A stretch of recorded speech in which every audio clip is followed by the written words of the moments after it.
The white pill was vitamin D. That result should have made the case simpler. Instead, Ortiz explained why it didn't. Vitamin D didn't kill your father, she said. The missing anticoagulant did. Probably. We still have to prove he missed enough doses, that Evan caused it, and that Evan intended the result. The camera proved one switch on one night. Dad was dead because of a pattern. For the next month, I built the pattern. The probate court's special fiduciary gave the independent accountant access to Lawson Ridge's records. With Priya's approval, I reviewed copies in the accountant's office. I was not allowed to remove or alter anything. I did what I did at work. I stopped looking for a confession and looked for a clock. Dad's clinic records showed stable blood tests until mid-June, when Evan began managing his appointments. 3 weekly tests were canceled through the patient portal. Each cancellation came from an internet address assigned to the Orchard office. Dad's pharmacy continued filling the correct medication. Security video showed Evan collecting it. The blue pills were purchased. They simply did not reach my father. At first, the company books offered nothing but ordinary mess. Fuel invoices had been coded as repairs. Evan had bought steak dinners under grower relations. Dad had paid for the silver pickup through an equipment account. Then I found a monthly charge for Baylock storage. Lawson Ridge did not use storage units. It had 6 barns. The first payment appeared 2 days after Evan canceled Dad's first blood test. I flagged it for the accountant, Priya, and Ortiz. Ortiz requested the records. The unit was rented in Evan's name, but paid with the Orchard card. Gate logs placed him there on each pharmacy pickup date. She used that information, the camera clip, and the tablet result to seek a search warrant. While we waited, the medical examiner called. Dad had died from a clot associated with his mechanical valve. Forensic testing did not find his prescribed anticoagulant at a therapeutic level. His other daily medications were present. Someone had singled out the drug that kept clots from forming. The manner of death changed from pending to homicide. I sat in my parked car outside Priya's office after the call. Tourists crossed Front Street carrying ice cream and shopping bags. A delivery truck blocked traffic. Normal life kept making noise. For 6 weeks I had wanted one official sentence. Hearing it did not feel like winning. It meant my father had chosen Evan over me until Evan's choice killed him. Ben called to say Scout had learned to catch a soft ball from his blind side. "He's cheating," Ben said. "He listens for the bounce." I looked down the street until the traffic light blurred. "Then it isn't cheating." Ben was quiet. "How are you?"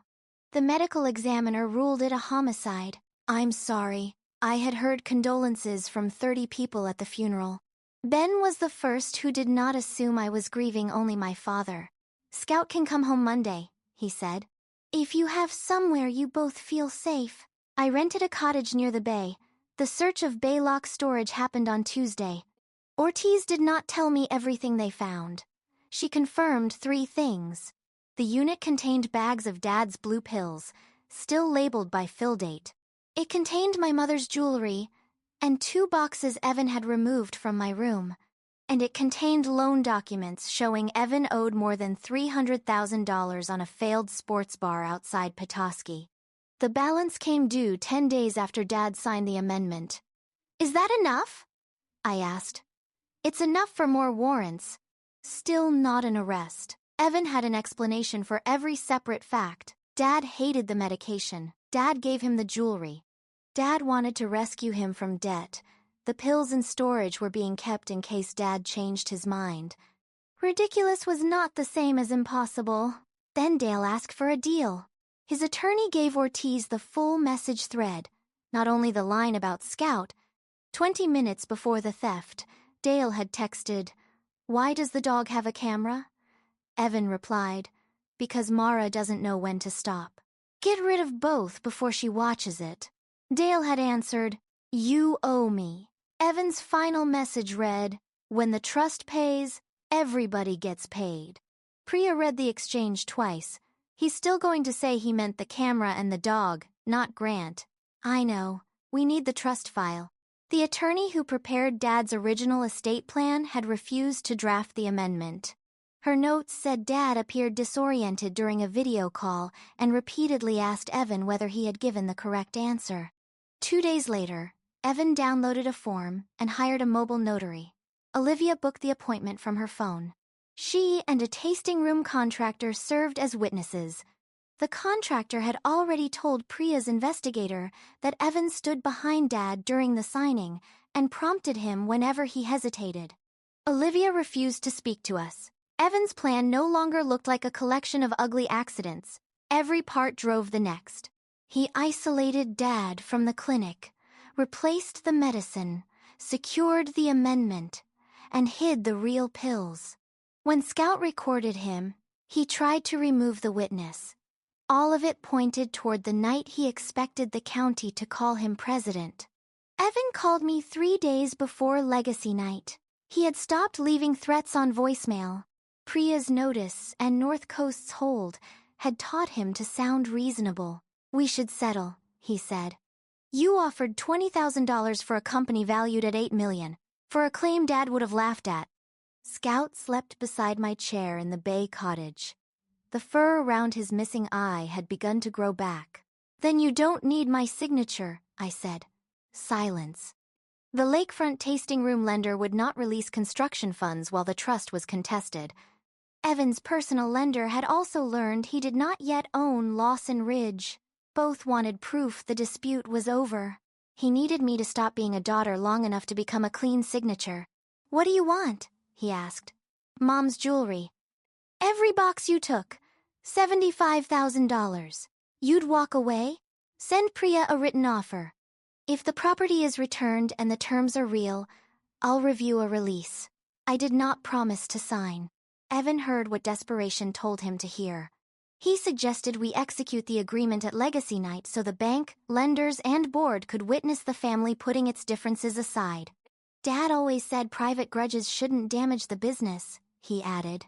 Dad had conducted every humiliation in public and called every consequence private.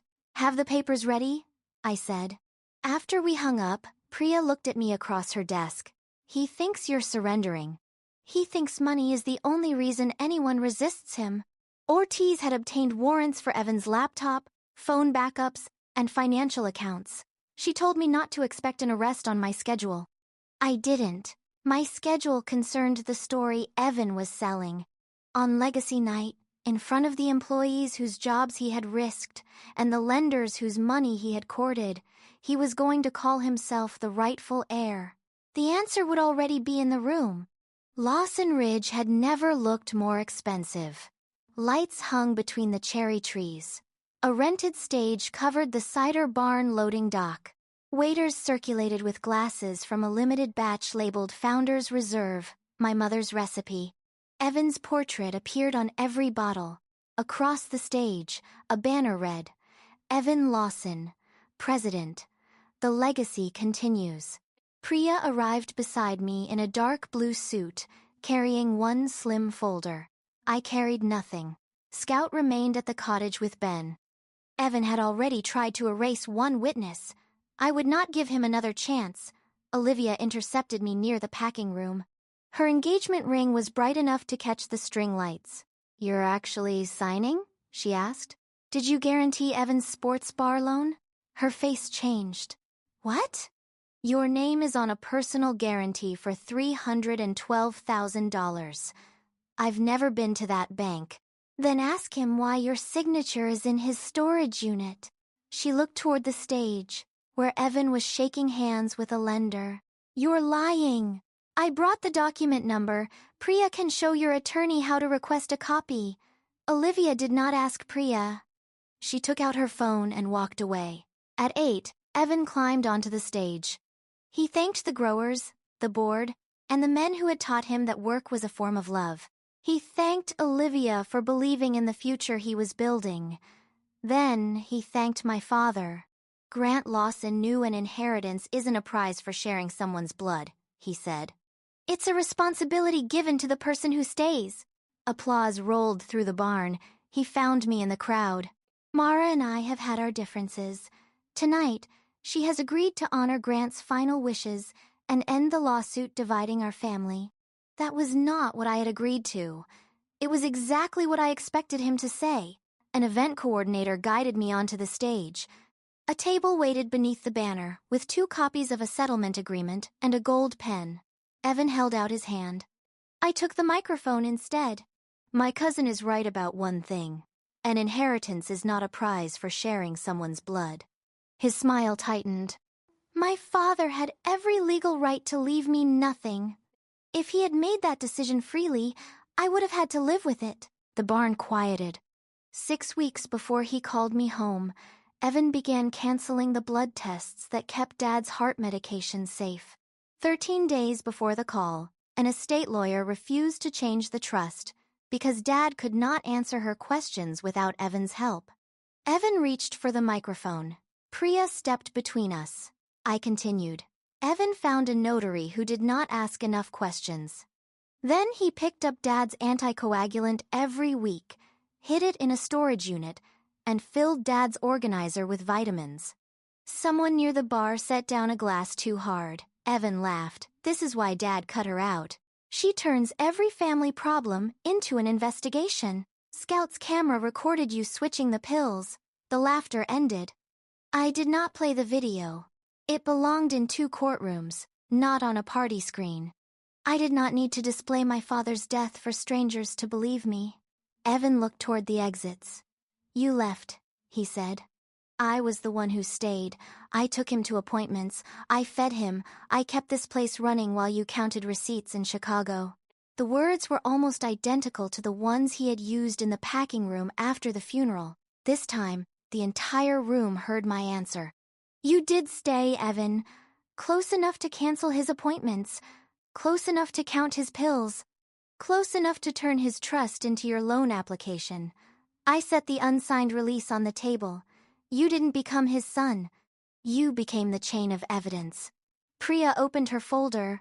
The amended trust contest, supported by the medical examiner's homicide finding and the newly recovered records, had been filed that morning. A process server walked to the foot of the stage and handed Evan the court papers. Priya addressed the lenders and board members rather than him. North Coast has confirmed that no trust property will be distributed while the contest is pending. Mr. Lawson has no authority to sell, pledge, or borrow against Lawson Ridge. The lakefront lender left first. 2 board members followed. Evan tore the first page of the petition in half. It's paper. The trust has Grant's signature. So does this. Olivia had returned. She stood below the stage with the loan guarantee open on her phone. You forged my name. Evan stared at her. Liv, not now. You told me the sports bar was paid off. I did it for us. You did it because no bank would lend you another $1. She pulled off the engagement ring and placed it beside the unsigned settlement. The notary appointment is on my phone, she said. So are the messages where you told me what to say if anyone asked whether Grant understood? Evan's eyes moved around the barn. His father was not there to obey him. His fiancée had stepped away. The lenders would not meet his gaze. Behind the bar, employees had begun removing bottles with his portrait. For the first time, staying had left him alone. Detective Ortiz entered through the loading doors with 2 other officers. She had not come because of my speech. The search of Evan's phone backup had recovered a deleted query from the night before the trust amendment. How long without blood thinner mechanical valve stroke? It had also recovered a message he sent Olivia after Dad collapsed. If he wakes up, don't let Mara get him alone. He can still change it. Ortiz climbed onto the stage. Evan Lawson, we have a warrant for your arrest in connection with the death of Grant Lawson. Evan backed into the table. The gold pen rolled off and struck the floor. This is her doing. No one answered. He looked at me. Dad chose me. He did, I said. And you killed him before he could learn what that choice cost. Ortiz cuffed him beneath the banner, naming him president. As she led him through the barn, workers pulled one corner loose. His printed name folded in half before the doors closed behind him. The criminal case took 14 months. There were hearings, expert reports, motions over the dog camera footage, and weeks when nothing happened where I could see it. Olivia gave investigators her phone. Her messages showed that Evan had begun talking about Dad's death as a deadline months before it happened. Dale admitted Evan paid him to remove Scout and destroy the camera. In exchange for his testimony, Dale pleaded guilty to stealing the dog and to an animal cruelty charge. The judge imposed jail time, probation, and restitution for Scout's veterinary care. Evan went to trial. His lawyer argued that Dad stopped taking the anticoagulant by choice. He described Evan's searches as the panic of an overwhelmed caregiver. He called the storage unit an attempt to prevent a stubborn man from dosing himself incorrectly. Then, the prosecutor played Scout's recording. The jury watched Evan fill the organizer with white tablets and restore the blue pills to the pharmacy bottle so no visitor would notice. They heard him say, "You should have stayed out of it." They saw the date on the trust amendment. They saw the canceled clinic tests, the debt deadline, the hidden medication, and the message about preventing me from speaking to Dad alone.